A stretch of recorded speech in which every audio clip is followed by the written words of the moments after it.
Assalamualaikum warahmatullahi wabarakatuh. Bismillah, alhamdulillah, wassalatu wassalamu ala rasulillah Sayyidina Maulana Muhammad bin Abdullah wa ala alihi wa sahbihi wa man walah wa la hawla wa la quwata illa billah, amma ba'd. Berkata Qutbid Da'wah wal Irsyad Habib Abdullah bin Alawi al-Haddad radhiyallahu anhu, wa'alam anna tullab ad-dunya ala anwa'. Beliau berkata, ketahuilah bahwa orang-orang yang mengejar-ngejar mencari dunia itu ada beberapa macam orang. Yang pertama, minhum man yatlubuha ala niyati silatil agrabin wa muasatil mugillin. Ada orang dia itu bekerja mencari dunia, mengumpulkan dunia. Niatnya kalau dia berhasil mendapatkan keuntungan, berhasil mendapatkan harta, maka dia akan membantu kerabat-kerabatnya yang kesusahan. Kalau dia berhasil menjadi orang sukses, dia akan membantu orang-orang yang membutuhkan. Dia mencari dunia dengan niat seperti itu. Maka ini termasuk minal askhia, orang-orang yang dermawan kalau melihat terhadap niatnya. Walahu thawabun in wafaqa amaluhu niyata. Dan dia akan mendapatkan pahala besar dari Allah Subhanahu wa ta'ala jika amalnya dia ketika mendapatkan kekayaan itu sesuai dengan niatnya. Artinya kalau dia ditakdir kaya sama Allah, dapat harta, benar-benar dia membantu keluarganya yang butuh dan saudara-saudara muslimnya yang dalam keadaan fakir misalnya. Kalau persis niat sama amalnya, dia akan mendapatkan pahala dari Allah Subhanahu wa ta'ala. Walakinnahu, tapi perlu diketahui. Ya, ojo moro-moro, oh berarti aku tak dolek dunia ya saiki. Tak niati seperti tadi itu niatnya. Ya, supaya dapat pahala. Jangan langsung begitu niatnya dalam hati, jangan. Tapi kata beliau, ingat, orang yang seperti ini la hikmata indahu, dia adalah orang yang tidak bijaksana. Orang yang tidak bisa mengambil hikmah pelajaran-pelajaran. Kenapa dikatakan seperti itu? Karena orang yang bijaksana, dia tidak akan bertujuan kepada satu perkara yang dia tidak tahu. Kalau dia sudah terjun ke situ, niat dan amalnya akan sama apa beda nanti. Ana kalau terjun urusan dunia, niatnya ana untuk membantu dan seterusnya. Apakah ketika ana mendapatkan dunia itu benar-benar amal saya seperti itu? Ada kepastian apa enggak? Ya enggak tahu. Namanya manusia. Ya, hatinya ini kadang begini berubah-ubah. Nah, kalau sudah tidak ada kepastian, amal kita akan persis seperti niat awal atau berubah menjadi orang kikir, orang yang medit.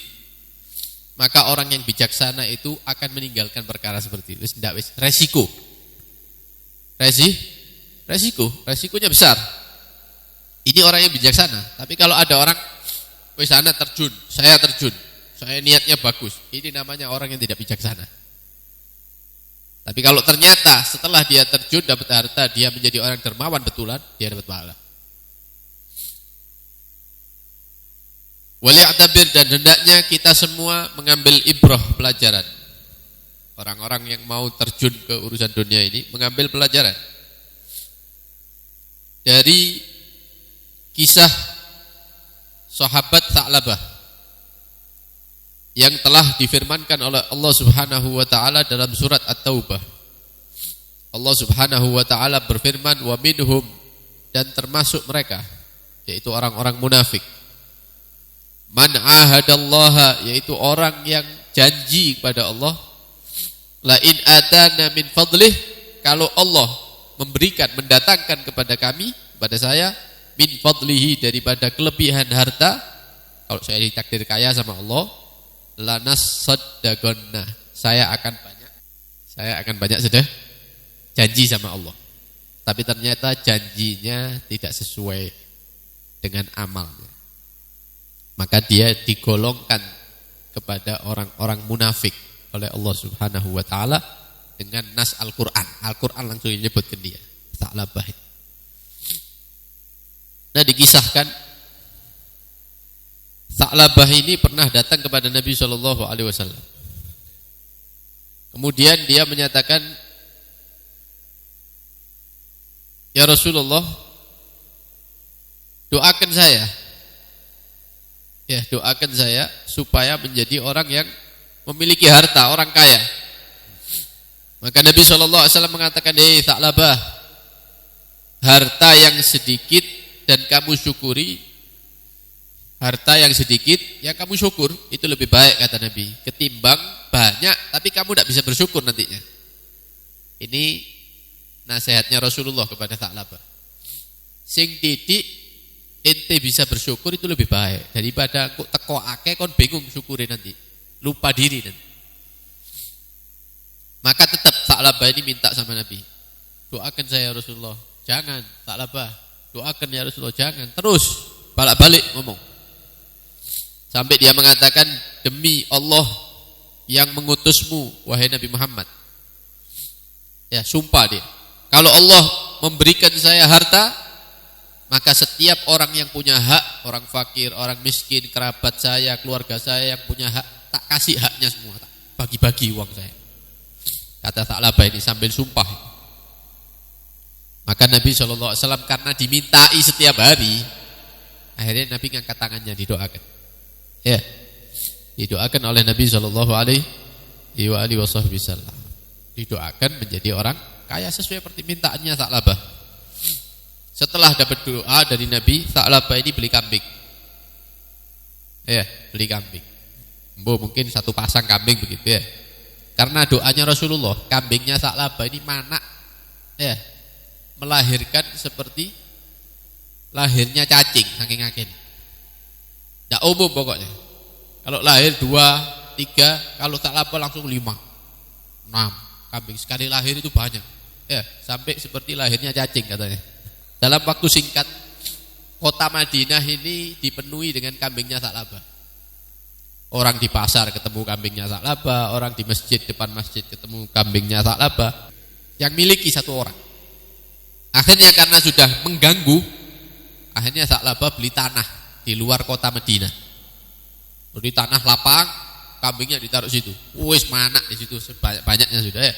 Sampai Tha'labah menjadi orang kaya karena didoakan oleh Rasulullah sesuai dengan permintaannya dia. Sing asale biyen nang masjid itu 5 waktu Tha'labah itu. Ya, ngurusi dunia, ngurusi pekerjaannya dia. Akhirnya ke masjidnya Rasulullah cuma 2 waktu. Yang 3 hilang wis. Urusan wedhus. Urusan pekerjaan. Ya. Ini Tha'labah kok tak teko. Oh, sibuk. Tekoe ada yang mengatakan sholat zuhur sama asar tok teko. Maghrib, isya, subuh tak ketok wis. Ya biasanya rutin majelis. Mari ngono wis kecemplung urusan dunia ya, atau kawin sama perempuan, mulai tak ketok.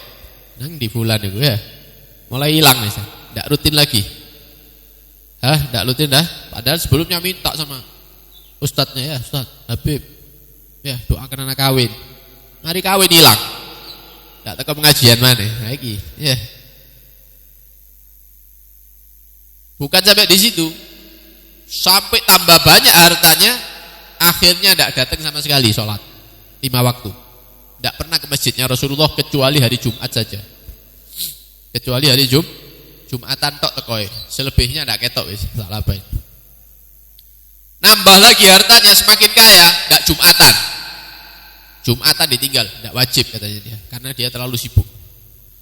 Jumat bagi saya tidak wajib, ya sibuk, tidak sempat mau ke masjid.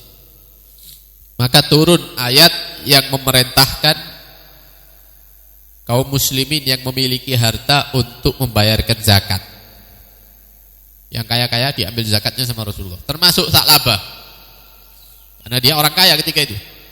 Akhirnya Nabi mengirim 2 utusan untuk mengambil zakatnya Sa'labah. Datang, Assalamualaikum Sa'labah, kami diutus sama Rasulullah untuk mengambil zakatnya Anda. Loh, apa ini? Ono agama anyar ah?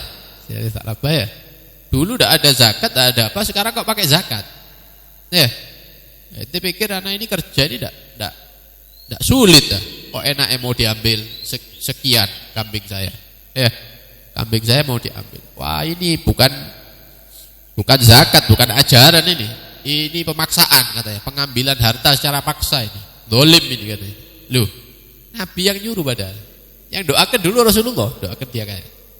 Sekarang waktunya Nabi minta zakatnya tidak dikasih. Sampai turun ayat yang kita baca tadi. Dan di antara orang-orang munafik, yaitu orang yang berjanji kepada Allah Subhanahu wa taala, jika Allah mendatangkan harta kekayaan kepadaku, maka aku akan bersedekah, memperbanyak sedekah. Ini turun untuk Sa'labah yang tidak mau mengeluarkan zakat.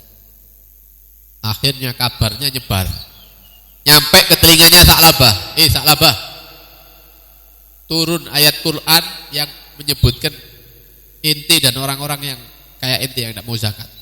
Wah, mulai wedi Sa'labah ini ya. Masih ada takutnya. Aduh, ini Al-Quran, Allah langsung yang menegur saya. Akhirnya datang Sa'labah ke Madinah, ketemu dengan Rasulullah. Ya Rasulullah, ini zakat saya ya Rasulullah. Kata Nabi apa? Saya tidak diizini sama Allah untuk terima zakatnya inti sekarang. Sekarang saya tidak diizini sama Allah untuk menerima zakatnya inti. Inti kemarin kan tak mintai kan, tak mau kan?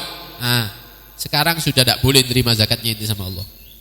Inti sudah dicap sama Allah menjadi orang munafik. Akhirnya dia ngambil tanah di Raubno nang ini. Nyesel dia. Ya Allah, zakat saya tidak diterima, saya dikatakan munafik ini. Alhasil pulang. Sampai Nabi SAW wafat, meninggal dunia. Digantikan oleh Sayyidina Abu Bakar As-Siddiq radhiyallahu anhu. Maka karena sudah ganti kepemimpinan, Sa'labah datang lagi kepada Sayyidina Abu Bakar As-Siddiq, berniat untuk membayarkan zakatnya dia. Maka ketika datang, katanya Sayyidina Abu Bakar, bagaimana saya mau nerima? Wong panutan saya Rasulullah tidak mau nerima zakatnya itu, kok saya Abu Bakar orang biasa mau nerima zakatnya itu? Tidak mau saya zakatnya itu, bawa pulang. Sampai Sayyidina Abu Bakar As-Siddiq meninggal, datang kepemimpinan Sayyidina Umar, didatangi lagi sama Sa'labah. Wahai Amirul Mukminin, ini zakat saya, katanya Sayyidina Umar. Rasulullah tidak menerima zakatnya inti. Orang yang lebih afdal dari saya Abu Bakar tidak menerima zakatnya inti. Apalagi anak Umar tidak terima. Ini bawa lagi zakatnya. Meninggal Sayyidina Umar, diganti Sayyidina Utsman. Datang lagi Sa'labah kepada Sayyidina Utsman. Ya Utsman, ya Amirul Mukminin, ini zakat saya. Kata Sayyidina Utsman, Rasulullah, Sayyidina Abu Bakar, Sayyidina Umar tidak terima zakatnya inti, anak Utsman tidak terima juga. Tidak diterima semua. Dan dia meninggal, Sa'labah ini meninggal di masanya Sayyidina Utsman bin Affan. Ini bahaya. Ini sebagai pelajaran bagi orang-orang yang ketika dia itu biasa-biasa, wong biasa, iso sholat, iso hadir majelis, bisa maulid, bisa burda, bisa ini, bisa itu, bisa melakukan amal-amal soleh dengan leluasa. Kemudian muncul niatan, boleh kerja iki jadi ini bayarannya gede. Misal, iku lek dikelompokno setahun oleh sekian, wah iso tuku motor, bisa ini, bisa itu, mengarahkan dia kepada dunia. Coba pikiran, kira-kira nasibku kayak Sa'labah apa ndak nanti lek sugi. Kalau dia orang bijaksana, dia akan ngerem. Jangan-jangan saya nanti seperti Sa'labah. Semakin kaya, semakin kikir, semakin medit. Semakin kaya, semakin jauh daripada sholat jamaah. Semakin kaya, semakin meremehkan kewajiban-kewajiban Allah. Semakin kaya semakin jauh daripada Nabi Muhammad sallallahu alaihi wasallam. Karena itu diambil pelajaran dari kisah di dalam Al-Qur'an. Dan ada model kedua dan ketiga. Model kedua yaitu manusia ketika terjun dari dunia, tujuannya supaya syahwatnya ini, keinginan syahwatnya itu terpenuhi semuanya. Nek aku duwe, aku iso mangan iki, makan iku, iso ngombe iki, iso nyimpen ini di kulkas, bisa ini. Urusan mulut. Urusan kenikmatan itu saja. Atau lek aku sugih iso kawin papat misalnya. Mari ngono cak cerai, tak kei duit 10 juta, dolek maneh sing enom. Wah, urusannya ngono tok wis. Dolek duit urusannya syahwat. Memang kalau saya pikir-pikir, mengikat perempuan ini tidak ada lagi kalau tidak dengan uang. Saya harus jadi orang kaya. Nanti bisa milih-milih perempuan. Nah, ini urusannya urusan syahwat. Untuk bersenang-senang, menikmati dunia, punya uang tujuannya cuma itu. Maka kata para ulama, ini kelasnya hewan. Kewan ini duduk manusia ini hewan ini. Urusannya panganan, urusannya kawin, betina begitu. Karena itu diisyaratkan oleh Allah Subhanahu wa taala di dalam Al-Qur'an, am tahsabu anna aktsarahum yasma'un aw ya'qilun? Apakah kalian mengira kebanyakan manusia ini mendengarkan ayat-ayat Allah, mendengarkan hadisnya Nabi, perkataan para ulama, kemudian berpikir dengan matang kehidupan dunia ini apa tujuannya? Diciptakan oleh Allah itu apa tujuannya? Apa ente kira manusia semua seperti itu? Enggak. Kebanyakan manusia itu punya telinga tapi tidak bisa mendengarkan Al-Qur'an. Punya telinga tapi tidak bisa mendengarkan hadisnya Nabi, tidak bisa masuk ke telinganya dia kalam-kalam para ulama. Kayak wong budek. Tapi dia punya telinga, dia kuping. Dikasih akal sama Allah tapi tidak bisa mikir, seperti orang yang tidak punya akal. Dia lupa, dia diciptakan di dunia ini untuk ibadah, mencari ridha Allah Subhanahu wa taala. Am tahsabu anna aktsaruhum yasma'una aw ya'qilun? Apakah kalian kira kebanyakan manusia ini mendengarkan, berpikir dengan benar? Enggak. Malah sebaliknya. Mereka itu tidak mendengarkan, mereka itu tidak berpikir urusan akhirat. Inhum illa kal an'am. Manusia ini kebanyakan seperti hewan ternak, seperti sapi, seperti kambing. Uripe koyo ngono wis. Urusane panganan, ngombe, turu, kawin. Mangan, ngombe, turu, kawin. Mangan, ngombe, turu, kawin. Salat kok gampang. Poso kok wong-wong poso dhek mangan di warung. Loh, ini kan an'am, ini hewan kan, bukan manusia ini. Balhum adallu sabila. Bahkan kata Allah, orang-orang yang seperti ini lebih sesat daripada hewan. Hewan mati urusannya mari, menungso mati dihisab, pertanggungjawaban di hadapan Allah Subhanahu wa taala. Yang ketiga, ada orang mencari dunia tujuannya untuk membanggakan. Lek wis oleh pekerjaan, bayarannya gede, gawe klambi hem, gawe jas, gawe dasi, gawe celono, pakai sepatu disemir, mobil baru. Tujuannya apa? Supaya misalnya dia sungkan sama dia, menghormati. Sukses ya sekarang ya, fulan ya. Yono itu sukses ya sekarang ya. Dulu itu begini biasa-biasa saja. Sekarang pakai jas, mobilnya terbaru, misalnya pakai dasi. Kalau turun dari mobil dibukakan sama supirnya. Kemudian sepatunya mengkilat.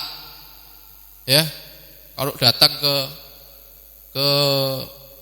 desanya dia disambut sama orang-orang, dihormati karena kekayaan. Loh, ini cari dunia tujuannya untuk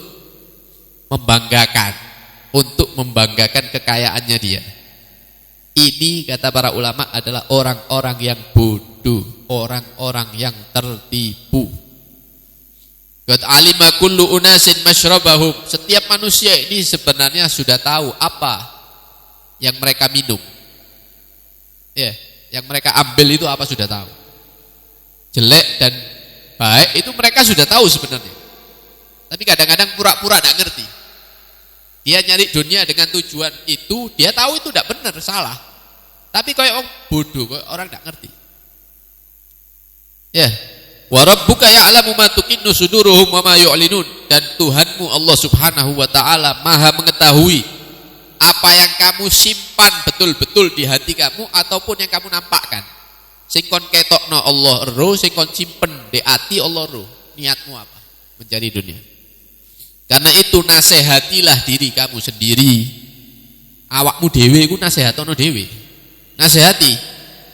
Jangan sampai kamu tipu diri kamu sendiri. Kon bodoh-bodoh ya awakmu dhewe. Kamu tahu itu salah. Kamu tahu itu niat tidak baik. Tapi koyok wis insyaallah apik. Duh, wis jelas elek kok insyaallah apik. Itu kok di. Ya. Sudah jelas dia mencari dunia untuk syahwat. Sudah jelas dia mencari dunia untuk bangga-banggaan. Tuh jadi bukan niat saya tidak suka. Padahal niat itu loh. Ini bodoh ya awaknya sendiri. Membodohi dirinya sendiri. Kamu mengaku sesuatu yang baik padahal hatimu niatnya elek, jelek. Ini kan berarti membohongi diri sendiri. Ya, sudah tahu jelek, diapi-api no dewi. Wis insyaallah. Allah itu kan maha rahmat. Allah itu kan maha ngampuni. Masa tidak ngerti sama keadaan saya? Ya, khair insyaallah ya. Mlebu surga insya kabeh umat Nabi Muhammad mlebu surga. Lha ini bodoh-bodoh awake dhewe. Dia di jalur yang salah tapi di bener-benerno dhewe. Nah ini kayak kalau bahasa Inggrisnya Pasuruan ini dipelokotoi dhewe awake ya. Awake dhewe dipelokotho. Inilah orang-orang ya yang mengumpulkan kerugian, dua kerugian. Rugi di dunia, nanti di akhirat rugi di akhirat. Lebih rugi lagi nanti. Dzalika huwal khusranul mubin. Ini adalah khusran, kerugian yang sangat nyata. Ya, kerugian yang sangat nyata. Kita mohon kepada Allah Subhanahu wa taala mudah-mudahan Allah memberikan kita rezeki yang halal, rezeki yang cukup, ya, rezeki yang barokah insyaallah, yang menjadikan istri kita istri solihah, anak-anak kita menjadi anak-anak yang soleh-solihah. Ya, mudah-mudahan dengan pemberian Allah ini kita diberikan hati yang qanaah, yang nerima, ya, orang yang bersyukur, ya, dengan rezekinya Allah Subhanahu wa taala, diselamatkan daripada keburukan dunia. Amin ya rabbal alamin. Sallallahu alaihi wasallam Muhammad wa alihi wasallam. Alhamdulillahirabbil alamin.